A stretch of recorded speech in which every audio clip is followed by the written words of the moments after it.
বন্ধুরা নমস্কার। আমার ভক্তিপূর্ণ প্রণাম জানিয়ে শুরু করছি জ্যৈষ্ঠ মাসের শুক্লপক্ষের নির্জলা একাদশী ব্রত কথা। এই একাদশী পালন করা হবে 10ই আষাঢ় 25শে জুন রোজ বৃহস্পতিবার।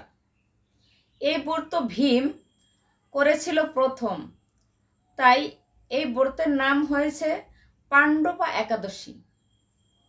একদিন ভীম শ্রীকৃষ্ণকে বলেছিলেন, আমার ভাইয়েরা সবাই একাদশী পালন করে, আমি করতে পারি না। আমাকে এমন একটি একাদশীর নাম বলো, আমি সব একাদশীর পুণ্য একসাথে লাভ করতে চাই। শ্রীকৃষ্ণ বলল, ব্যাসদেবের কাছে যাও। সে ব্যাসদেবের কাছে গেলেন। ব্যাসদেব বললেন, জ্যৈষ্ঠ মাসের শুক্লপক্ষের নির্জলা একাদশী পালন করলে তোমার সম্পূর্ণ একাদশী ব্রত পালনের ফল লাভ হবে।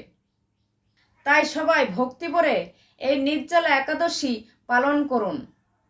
এই ব্রত পালন করলে মৃত্যুকালে যম তো ধারে কাছে আসবেই না, বরং বৈকুণ্ঠ থেকে ইন্দ্রদেব নিজে পুষ্পরথ নিয়ে নেমে এসে তাকে নিয়ে যাবে। হরে কৃষ্ণ। পালনের সময়সূচি শুক্রবার ভোর 5টা থেকে সকাল 9টা 54 মিনিটের মধ্যে। ওং নমো ভগবতে বাসুদেবায় নমঃ।